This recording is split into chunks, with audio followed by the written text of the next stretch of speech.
وہ ترقی پر ہیں جہاں صرف چند گھونسلے ہیں, چند کہاوتیں ہیں, وہ اپنے دین کو اتنا مضبوطی سے پکڑ رہا ہے, اور تم ہو جسے دنیا کا سب سے معزز دین اور مذہب ملا ہوا ہے, تم دن بدن اسلام اور شریعت سے دور ہو رہے ہو.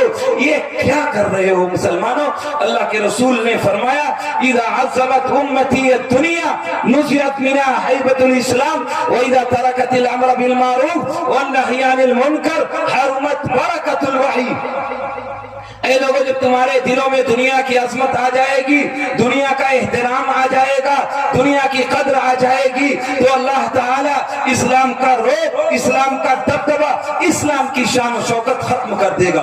وَإِذَا تَرَكَتِ الْأَمْرَ بِالْمَعْرُوفِ وَالنَّهْيِ عَنِ الْمُنكَرِ حَرُمَتْ بَرَكَةُ الْوَحْيِ. اور جب تم اچھائیوں کا حکم کرنا چھوڑ دو گے, برائیوں سے روکنا چھوڑ دو گے, تو اللہ کا رسول کہتا ہے اللہ قرآن اور حدیث کی برکت اٹھا لے گا. وَإِذَا تَصَافَتْ أُمَّتِي سَقَطَتْ فِي عَيْنِ اللَّهِ. اور جب تم آپس میں گالم گلوچ کرنے لگو گے, ایک دوسرے کو برا بھلا کہنے لگو گے, ایک دوسرے کی عیب جوئی کرنے لگو گے, غیبت کرنے لگو گے, بہتان لگانے لگو گے, گالیاں دینے لگو گے, تو یہ امت جو اللہ کے رسول کی محبوب امت ہے اللہ کی نگاہوں میں گر جائے گی. کیا وہ وقت نہیں آ گیا؟ آج دنیا میرے دلوں میں آئی, اسلام کی عظمت ختم ہو گئی, آج اچھائی اور برائی کی تمیز مٹی, اللہ نے قرآن اور حدیث کی برکت اٹھا لی, ہم نے گالم گلوچ محبوب مشغلہ بنا لیا. تو یہ امت جس کے بارے میں اللہ کا نبی کہہ کر کے چلا گیا ہے کہ جب تک یہ امت جنت میں داخل نہیں ہوگی, کسی نبی کی امت کو اللہ جنت میں جانے کی اجازت نہیں دے گا. ذرا شکلیں دیکھو اپنی, ذرا لباس دیکھو, ذرا گریبان میں جھانک کے دیکھو, انہی صورت و شکلوں میں حوض کوثر پر جام کوثر پیو گے اور جاؤ گے, فرشتے روک لیں گے کہ روک دو اس کو. اللہ کا رسول کہے گا یہ میرے امتی ہیں, آپ کیا کر رہے ہیں؟ تو کیا جواب دیں گے فرشتے؟ اللہ کے رسول یہ وہ ہیں جو تیری توہین کیا کرتے تھے, تیری شان میں گستاخی کیا کرتے تھے, اسلام کا مذاق گھروں میں اڑایا کرتے تھے. اللہ کا رسول کہے گا سحقن سحقن, انہیں بھگا دو بھگا دو. دنیا تو گئی تھی مسلمانوں, آخرت بھی چلی جائے گی. جو کچھ ہے, کتنے عزت دار ہو دنیا میں, چلی جائے گی. دوسری روایت میں اللہ کا رسول فرماتا ہے اذا ذهب الصدق ورفعت الامانه واستخف في الصلاه وظهر اللواطه والزنا وتشبه الرجال بالنساء فلينتظروا امر الله يا عباد الله. اے لوگوں, جب سچائی کا جنازہ نکل جائے, جب امانت میں خیانت ہونے لگے, جب مسجدوں میں ڈھیل دی جانے لگے, جب مرد عورت بننے کی کوشش کرنے لگے, عورتیں مرد بننے کی کوشش کرنے لگے, جب زنا اور لواطت عام ہو جائے, اور جب بے پردگی کا جنازہ نکل جائے, پردے کا جنازہ نکل جائے, فَلْيَنْتَظِرُوا أَمْرَ اللَّهِ يَا عِبَادَ اللَّهِ. اے اللہ کے بندو, اللہ کے عذاب کا انتظار کرنا. کیا سچائی کا جنازہ نہیں نکل گیا ہے؟ کیا امانت میں خیانت نہیں ہو رہی ہے؟ کیا مسجدوں میں ڈھیل نہیں دی جا رہی ہے؟ کیا مرد عورت بننے کی کوشش نہیں کر رہا؟ کیا عورتیں مرد بننے کی کوشش نہیں کر رہی ہیں؟ آج آپ ذرا تصور کر کے دیکھیے کہ 24 گھنٹے میں کیا آدھا گھنٹہ آپ کا گھر, آپ کا سماج, آپ کا خاندان, آپ کا قبیلہ ایسا ہے کہ 24 آورس نہیں کہہ رہا ہوں, صرف آدھا گھنٹے گھر والے قرآن کی تلاوت کرتے ہیں. اگر عورتوں سے کہہ دو تو کہتی ہے ٹفن بنانا ہے, بچے کا لباس بنانا ہے, تیار کرنا ہے, پریس کرنا ہے, اسکول بھیجنا ہے. ہم نے مان لیا کہ چلو وہ مصیبت کا وقت ہے, صبح کا گھر کا ناشتہ تیار کرنا ہے, ظہر کے بعد کون سا ناشتہ تیار ہوتا ہے, عصر کے بعد کون سا ہوتا ہے, مغرب کے بعد کون سا ہوتا ہے, عشاء کے بعد کون سا. 24 گھنٹے میں میرے گھر میں آدھا گھنٹہ بھی قرآن نہیں پڑھا جاتا. ہر چیز پہ باپ گرفت کرتا ہے, گھر کا ذمہ دار ڈانٹتا ہے, ٹیوشن نہ جائے تو ڈانٹے گا, ہوم ورک نہ کرے گا ڈانٹے گا, سبزی غلط لائے تو ڈانٹے گا, ہر غلط کام کاروبار گھر کا نہ کرے ڈانٹے گا. لیکن گھر میں تلاوت نہ ہو, ایک مرتبہ بھی گھر کا گارجین نہیں کہتا کہ میرے گھر میں تلاوت کیوں نہیں ہوتی. آدھا گھنٹہ نہیں نکلتا, 10 منٹ دین کے نام پر آپ کے گھر میں نکالا جاتا ہے کہ کیا آپ سب پوری فیملی کے ممبر اکٹھا ہو اور آخری وقت سونے لگے تو بچے, بچیاں, جوان, بوڑھا, ہر آدمی گھر میں بیٹھے اور اپنے علماء سے کوئی کتاب منتخب کرا لیں اور اس کتاب کو پڑھ کر کے اور سن کر کے بستر پر جائیں. کیا ایسا گھر والے کرتے ہیں؟ 10 منٹ دین کے نام پر نہیں نکلتا, آدھا گھنٹے تلاوت کے نام پر نہیں نکلتا, بچیاں بھی نہیں کرتی, جوان تو کرتا ہی نہیں, گھر کی عورتیں نہیں کرتی. سیریل دیکھنے کا وقت ہے, چیٹ کرنے کا وقت ہے, میسج بھیجنے اور لکھنے کا پڑھنے کا وقت ہے, اور غلط تصویریں دیکھنے کا وقت ہے, فحش فلمیں دیکھنے کا وقت ہے. لیکن نہیں وقت ہے تو قرآن کا وقت نہیں ہے, نہیں وقت ہے تو دین کے لیے 10 منٹ نکالا نہیں جاتا ہے. یہ میرا سماج ہے. میں نے ایک روایت پڑھی تھی, موضوع دوسری طرف جا رہا ہے, بس اس روایت کا ترجمہ کر کے اپنی جگہ لیتا ہوں. نبی کریم علیہ الصلوۃ والسلام نے ایک موقع پر ارشاد فرمایا, صحابہ کی مجلس ہے, آپ نے فرمایا ان فی الجنت غرفا یری بطونها من ظہورها وظہورها من بطونها. اللہ کے رسول نے فرمایا جنت میں اللہ تعالیٰ نے کچھ شیشے کے محل بنائے ہیں, اندر کے لوگ باہر کے لوگوں کو اور باہر کے لوگ اندر کے لوگوں کو دیکھیں گے. گویا اللہ نے جنت میں شیشے کے گھر اور محل تعمیر کرائے ہیں. کون سا مسلمان ہے جنت کا تذکرہ آئے اور اس کے ساتھ ساتھ شیش محل کا ذکر ہو اور مسلمان کے منہ میں پانی نہ آئے؟ اللہ تعالی ہم سب کو شیش محل کا حقدار بنائے. آمین تو کہہ لو یار, آمین کہنے میں بھی مصیبت ہے. اللہ تعالی ہم سب کو اس شیش محل کا حقدار بنائے. صحابہ با ادب تھے, خاموش تھے کہ اللہ کے رسول کے کہہ رہے ہیں شیش محل ملے گا, یہ بھی بتا دیتے ملے گا کس کو تو بڑی زوردار بات ہو جاتی. صحابہ یہ سوچ ہی رہے تھے. دیہاتی ایک صحابی مجلس میں بیٹھے ہوئے تھے, فقام الاعرابی فقال لمن ہی یا رسول اللہ. وہ دیہاتی صحابی مجلس میں کھڑے ہو گئے, کہنے لگے اللہ کے رسول یہ تو بتا دیا جنت میں شیش محل ملے گا, اللہ کے رسول یہ بھی بتا دیجئے ملیں گے کس کو, ان کا حقدار کون ہوگا؟ اللہ کے رسول نے فرمایا جو 4 کام کر لے اللہ اس کو شیش محل عطا فرمائے گا. پیام انسانیت کا جلسہ ہے. اس تعلق سے روایت میں نے پڑھی تھی, اللہ کے رسول نے فرمایا لمن اطاب الکلام, اے لوگو جنت میں شیش محل کا حقدار وہ شخص ہوگا جو اپنے بول اچھے کر لے, بولے تو سچ بولے, بولے تو میٹھے بول بولے, بولے تو اخلاق سے بولے, ایسا بولے کہ دوبارہ آدمی تمنا ظاہر کرے کاش اس سے ملاقات ہوتی, دوبارہ ہم ملتے اور ہم اس سے بات چیت کرتے. اتنا بھلا آدمی ہے, کبھی کسی کی خلاف ورزی نہ کرے, کسی کی غیبت نہ کرے, کسی کی بہتان نہ لگائے. یہ زبان سب سے زیادہ دنیا میں نقصان کا سبب بنتی ہے. اللہ تعالیٰ قیامت کے دن اس پہ تالے لگائے گا. الیوم نختم علی افواہہم وتکلمنا ایدیہم وتشہد ارجلہم بما کانوا یکسبون.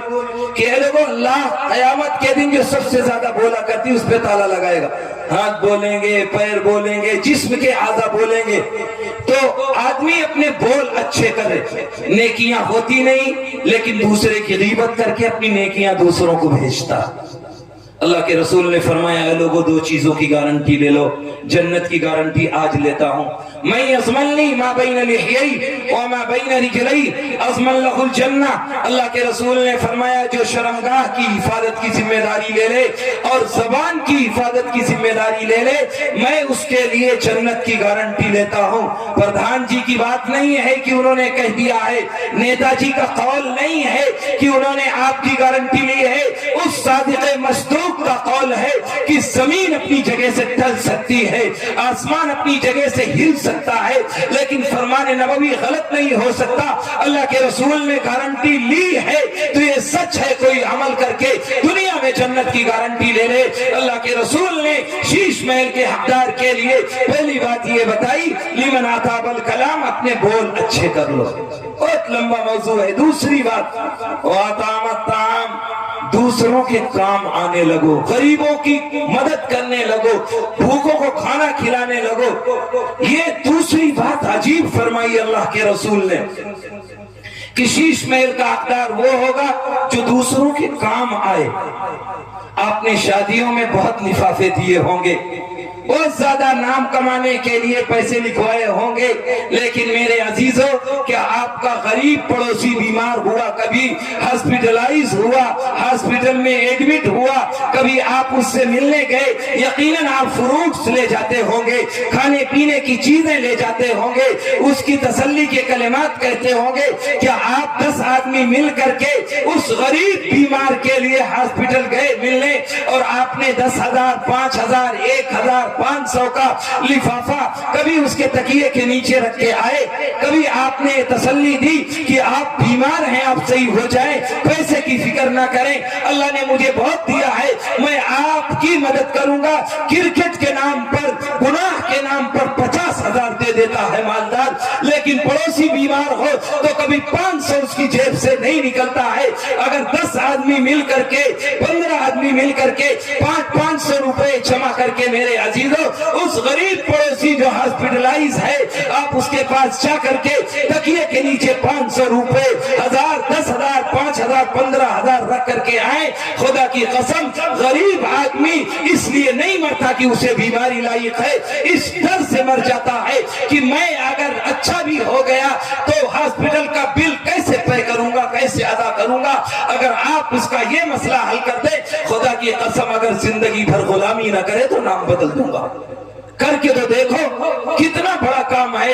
اللہ کے رسول نے فرمایا کہ جو دنیا میں کسی کی ضرورت پوری کرتا ہے، من نفس عن قربة من قرب الدنیا نفس اللہ عنہ یوم القیامہ، جو شخص دنیا میں کسی کی معمولی ضرورت پوری کرتا ہے، وہاں جہاں کوئی کسی کے کام نہیں آئے گا، اللہ وہاں اس کی ضرورت پوری کرے گا، وہاں اس کی ضرورت پوری کرے گا۔ کتنا بڑا ثواب ہے۔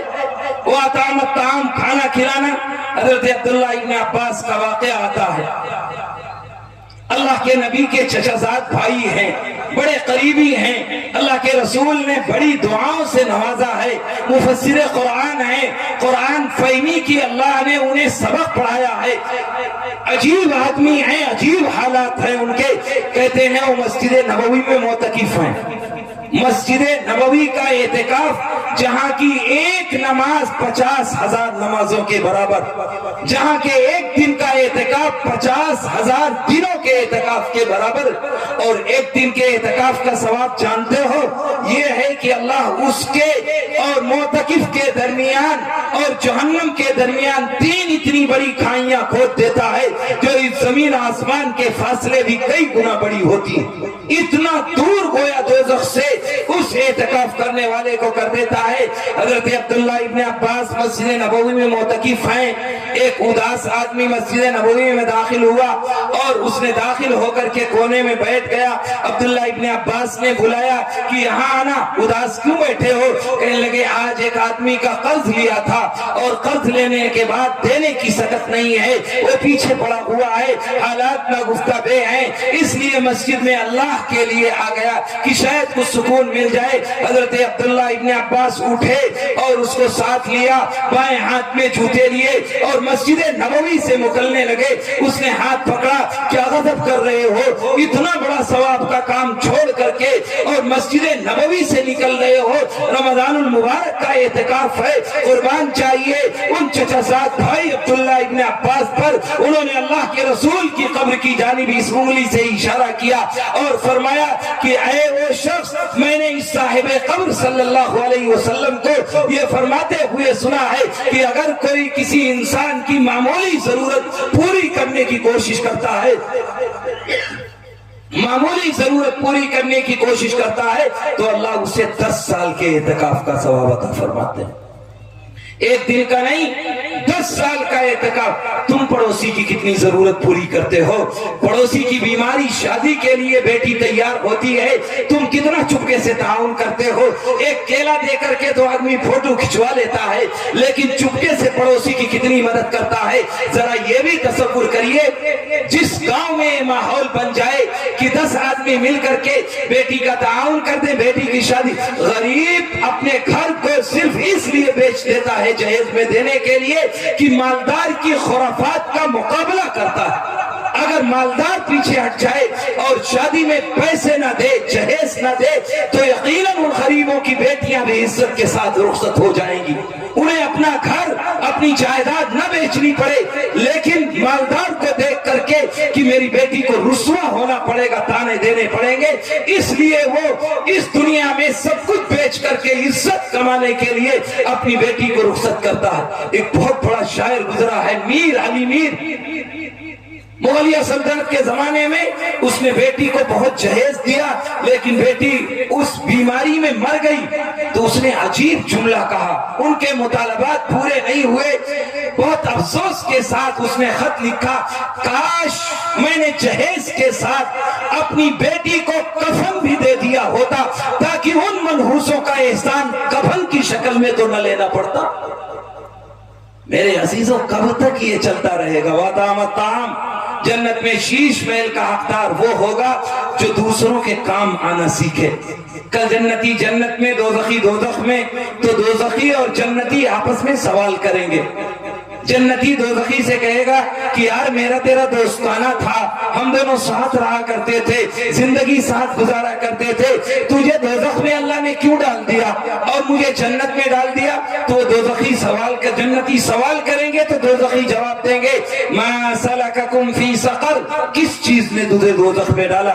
کیا جواب دیں گے؟ قالوا لم نک من المصلین ولم نک نطعم المسکین، کہ ہم نماز نہیں پڑھا کرتے تھے، اب تو نمازی تھا، اذان پہ مسجد جایا کرتا تھا، اور ہم بیٹھے رہتے تھے بیٹھک میں چائے کی دکان پر، ہم تیرے ساتھ مسجد نہیں جاتے تھے۔ وَلَمْ نَكُ نُطْعِمُ الْمِسْكِينَ، تو غریبوں کی مدد کرتا تھا، ان کے کام آتا تھا، اور میں ان کے کام نہیں آتا تھا، اس لیے تمہیں جنت میں ڈال دیا گیا اور ہمیں دوزخ میں ڈال دیا گیا۔ کتنی بنیادی وجہ ہے دوزخ میں ڈالنے کی، یہ کبھی ہم نے سوچا؟ وَطَعَمَ الطَّعَامَ، دوسرا کام، جنت میں شیش محل کا حقدار ہونے کے لیے دوسروں کے کام آنا سیکھو۔ نمبر 3، وَعَدَامَ الصِّيَامِ، نفلی روزے کا بھی اہتمام کرو۔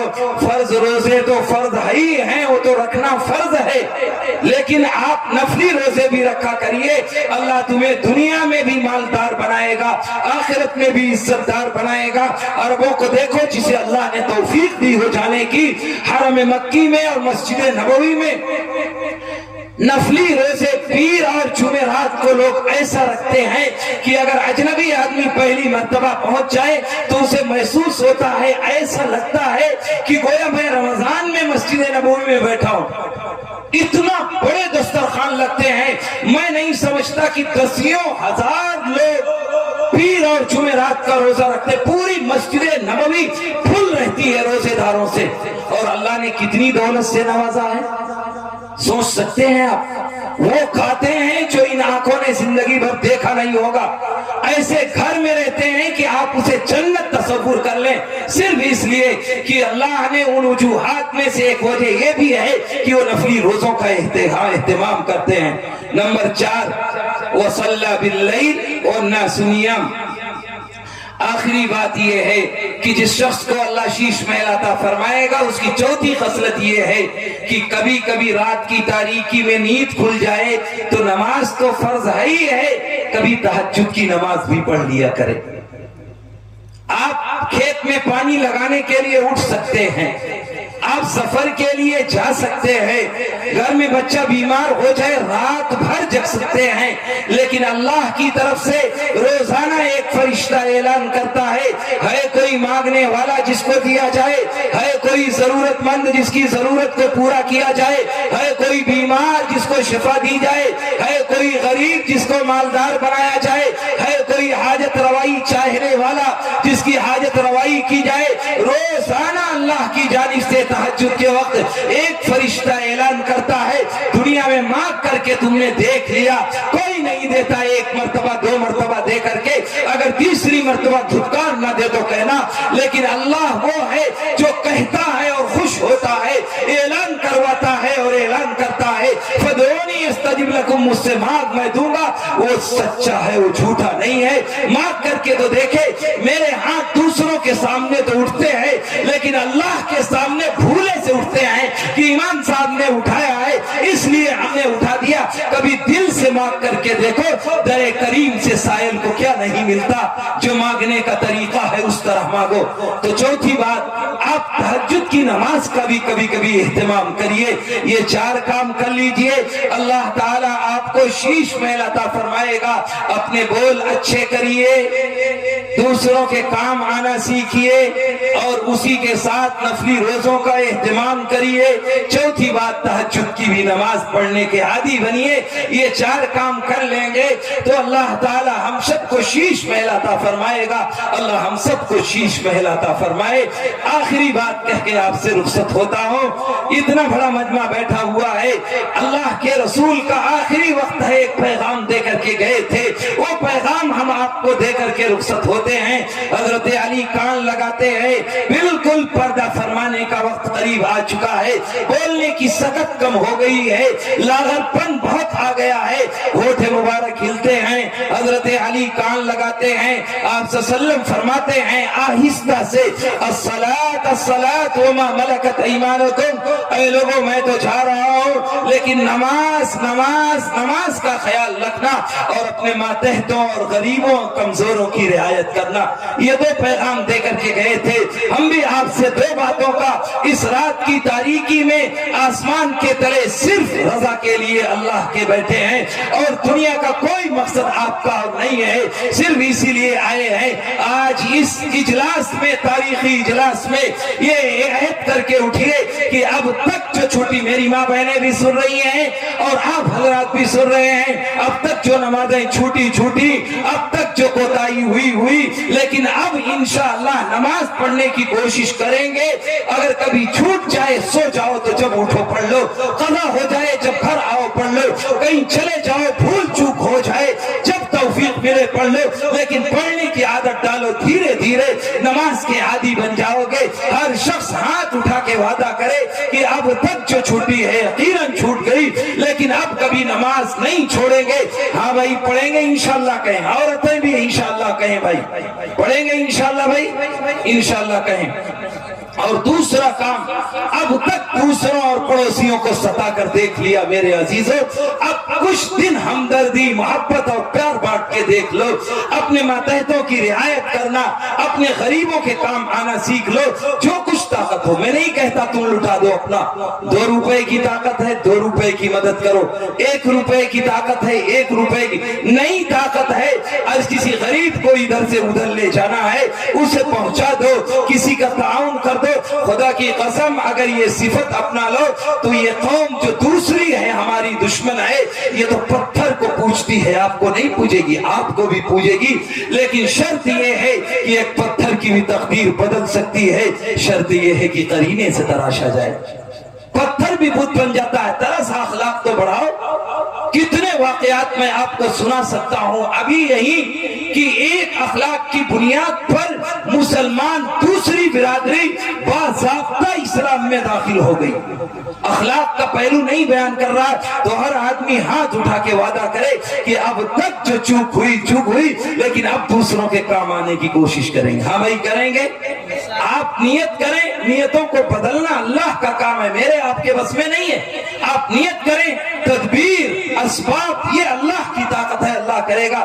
اسی لیے میں نے علامہ اقبال کے اشعار پڑھے تھے کہ تم سے زیادہ کوئی محترم دنیا میں ہے ہی نہیں، جب تک تم ہو اللہ دنیا باقی رکھے گا، جس دن تم آنکھ بند کرو گے اللہ تعالیٰ دنیا کو بھی ختم کر دے گا، کیونکہ اللہ کا نام لینے والا نہیں رہے گا تو اللہ دنیا کو بھی نہیں رکھے گا۔ میں نے پڑھا تھا، آشنا اپنی حقیقت سے ہوئے دہقاں ذرا، دانا تو، کھیتی بھی تو، بارہ بھی تو، حاصل بھی تو، آہ کس کی جستجو آوارہ رکھتی ہے تجھے، راہ تو، رہرو بھی تو، رہبر بھی تو، منزل بھی تو، کانپتا ہے دل تیرا اندیشے طوفان سے کیا، نا خدا تو، بحر تو، کشتی بھی تو، ساحل بھی تو، وہ ناکامی کی تو محتاج ساقی ہو گیا، میں بھی تو، مینا بھی تو، ساقی بھی تو، محفل بھی تو، بے خبر تو جوہر آئین ایام ہے، بے خبر تو جوہر آئین ایام ہے، تو زمانے میں خدا کا آخری پیغام ہے۔ اللہ تعالی ہم سب کو کہنے سے زیادہ عمل کی توفیق عطا فرمائے۔ یہ انگلی جو دوسروں کی طرف اٹھا کرتی ہے اللہ اپنے عیبوں کی جانب اٹھانے والا بنائے، آمین۔ وآخر دعوانا ان الحمدللہ رب العالمین۔ آپ درود شریف پڑھ لیں۔ اللہم صلی علی سیدنا مولانا محمد وعلی آل سیدنا مولانا محمد كما باركت وترحمت وتعننت على سيدنا إبراهيم إنك حميد مجيد. اللهم آنس وحشتنا في قبورنا. اللهم ارحمنا بالقرآن العظيم واجعله لنا إماما ونورا وهدى ورحمة. اللهم ذكرنا منه ما نسينا وعلمنا منه ما جهلنا وارزقنا تلاوته آناء الليل وأطراف النهار واجعله لنا حجة يا رب العالمين. اللهم ربنا آتنا في الدنيا حسنة وفي الآخرة حسنة وقنا عذاب النار وقنا عذاب القبر وقنا عذاب الحشر وقنا عذاب الحشر وقنا عذاب الحشر وقنا من فتنة الدجال وادخلنا الجنة مع الأبرار وادخلنا الجنة مع الأبرار وادخلنا الجنة مع الأبرار يا عزيز يا غفار. اللهم ربنا ظلمنا أنفسنا وإن لم تغفر لنا وترحمنا لنكونن من الخاسرين. اللهم ربنا لا تحملنا ما لا طاقة لنا به. اللهم ربنا لا تحملنا ما لا طاقة لنا به. واعف عنا واغفر لنا وارحمنا. أنت مولانا فانصرنا على القوم الكافرين. اللهم إنا نسألك موجبات رحمتك وعزائم مغفرتك والغنيمة من كل بر والسلامة من كل إثم. اللهم لا تدع لنا ذنبا إلا غفرته ولا هما إلا فرجته ولا دينا إلا أديته ولا مريضا إلا شفيته ولا مسافرا إلا أويته ولا حاجة من حوائج الدنيا والآخرة هي لك رضا إلا قضيتها يا أكرم الأكرمين يا أرحم الراحمين. اے اللہ ہم سب کے گناہوں کو معاف فرما. اے اللہ ہماری لغزشوں سے صرف نظر فرما. اے اللہ کوتاہیوں کو دور فرما. اے اللہ اپنا قرب نصیب فرما. اے اللہ اپنی محبت عطا فرما. اے اللہ اپنے مقرب بندوں میں شامل فرما. اے اللہ اپنی رضا والے اعمال کی توفیق عطا فرما. اے اللہ اپنی رضا والے اعمال کی توفیق عطا فرما. اے اللہ اپنے محبوب کی اتباع نصیب فرما. اے اللہ آپ کی لائی ہوئی تعلیمات پر چلنا آسان فرما. اے اللہ آپ کی صورت اور سیرت دونوں کو اپنانے کی توفیق عطا فرما. اے اللہ دونوں کو اپنانے کی توفیق عطا فرما. اے اللہ دونوں کو اپنانے کی توفیق عطا فرما. اے اللہ سنت سے محبت عطا فرما. سنتوں پر چلنا آسان فرما. اے اللہ سنتوں کو اپنانے کی توفیق عطا فرما. اے اللہ ہمارے گھروں میں بھی دینداری کا ماحول عطا فرما. بہن بیٹیوں کو بھی دیندار بنا. اے اللہ انہیں بھی دین کی محبت عطا فرما. قرآن سے تعلق عطا فرما. اے اللہ قرآن سے عشق عطا فرما. اے اللہ اس کی برکت سے اپنی رضا نصیب فرما. اے اللہ اپنی رضا نصیب فرما. اے اللہ اپنی رضا نصیب فرما.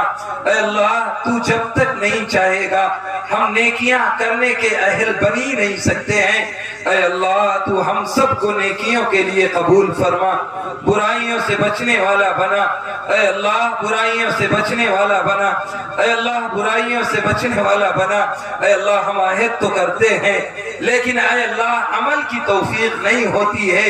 اے اللہ آپ نے زانیوں کو راستہ دکھایا ہے, پاپیوں کو توبہ کرنے کی توفیق دی ہے. اے اللہ تو نے گمگشتہ راہ انسانوں کو بھی سیدھا راستہ دکھایا ہے. اے اللہ بتوں کے سامنے جھکنے والوں کو بھی تو نے اپنا محبوب بنایا ہے. اے اللہ ہم بھی توبہ کرتے ہیں تیرے سامنے. اے اللہ ہم سب کو بھی اپنے محبوبوں میں شامل فرما لے. اے اللہ اپنے وہ کام کرنے کی توفیق عطا فرما دے جس سے آپ راضی ہوتے ہیں, آپ کی رضا مقصود ہے. اے اللہ ان کاموں کی توفیق عطا فرما. اے اللہ ان کاموں کی توفیق عطا فرما.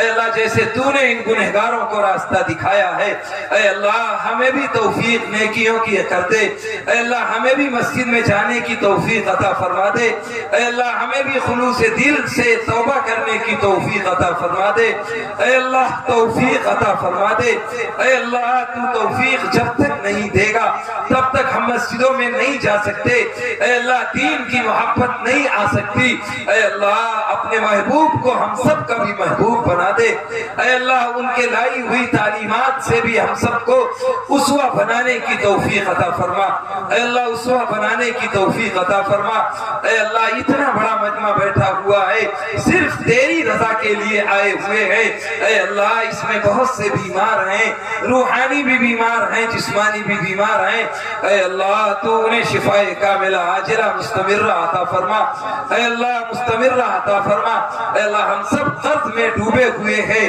اے اللہ قرض کی ادائیگی کے اسباب مہیا فرما، اے اللہ قرض کی ادائیگی کے اسباب مہیا فرما، اے اللہ بہت سے گھروں میں بن بیاہی بہن بیٹیاں بیٹھی ہوئی ہیں، اے اللہ ان کی پاک دامنی کا ذریعہ بنا، اے اللہ انہیں مناسب رشتہ عطا فرما، اے اللہ قوم میں جو برائیاں نکاح بیاہ کے تعلق سے ہے، اے اللہ اس سے ہم سب کو دور ہونے کی توفیق عطا فرما، اے اللہ اس سے توبہ کرنے کی توفیق عطا فرما، اے اللہ جو غلط مقدمات میں پھنسے ہوئے ہیں، اے اللہ تو نے اسباب رہائی نصیب فرما، اے اللہ ہم لوگ کتنے عیسیٰ اقربا جیلوں میں ہیں، اے اللہ مسلمان کتنے جیلوں میں ہیں، اے اللہ انہیں اسباب رہائی نصیب فرما، اے اللہ انہیں اسباب رہائی نصیب فرما، اے اللہ انہیں اسباب رہائی نصیب فرما، اے اللہ رزق حلال کی توفیق عطا فرما، رزق حرام کی نحوست سے ہم سب کی حفاظت فرما، کاروبار میں خوب برکت عطا فرما،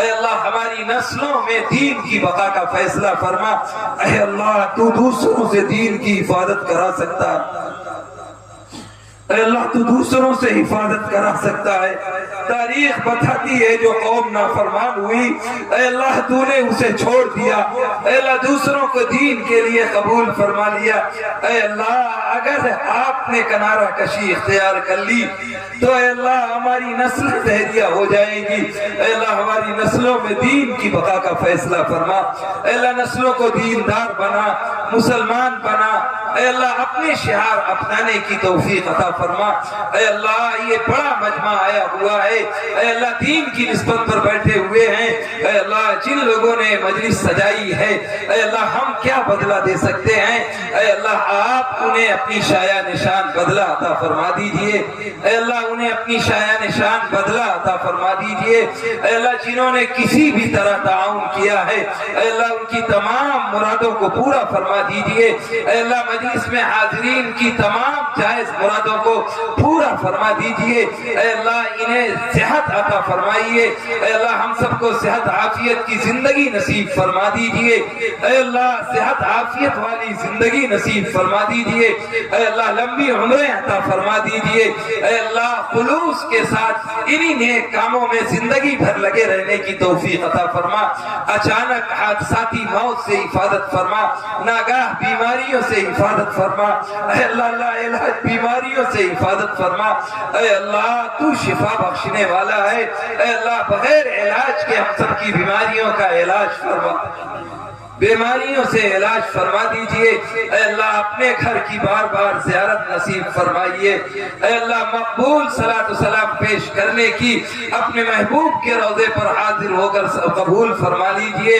بار بار صلاۃ و سلام پیش کرنے کی سعادت سے پہراور کر دیجئے، اے اللہ اپنے گھر کی بار بار زیارت نصیب فرمائیے، اے اللہ حج مبرور کی توفیق عطا فرما دیجئے، اے اللہ ہم غریب لوگ ہیں، کچھ بھی نہیں ہے، اے اللہ اسباب بنانے پہ آئے تو اے اللہ غریبوں کو تو مالدار بنا دیتا ہے، اے اللہ فقیروں کو تو شاہ سلطنت ادا کر دیتا ہے، اے اللہ ہم سب کو بھی اپنے گھر کی زیارت کے لیے قبول فرما لیجئے، اے اللہ سب تک دنیا میں ہو اسلام کی اشاعت کے لیے، دین کی خدمت کے لیے قبول فرما لیجئے، اے اللہ قبول فرما لیجئے، اے اللہ اخلاص کے ساتھ کام کرنے کی توفیق عطا فرمائیے، اے اللہ اخلاص کے ساتھ کام کرنے کی توفیق عطا فرمائیے، اے اللہ اخلاص کے ساتھ کام کرنے کی توفیق عطا فرمائیے، اے اللہ ہر خیر ہم سب کا مقدر بنا دیجئے، ہر شر سے حفاظت فرمائیے، اے اللہ دشمنوں کو غائب اور خاسر بنا دیجئے، مدارس اور مکاتب کی حفاظت فرمائیے،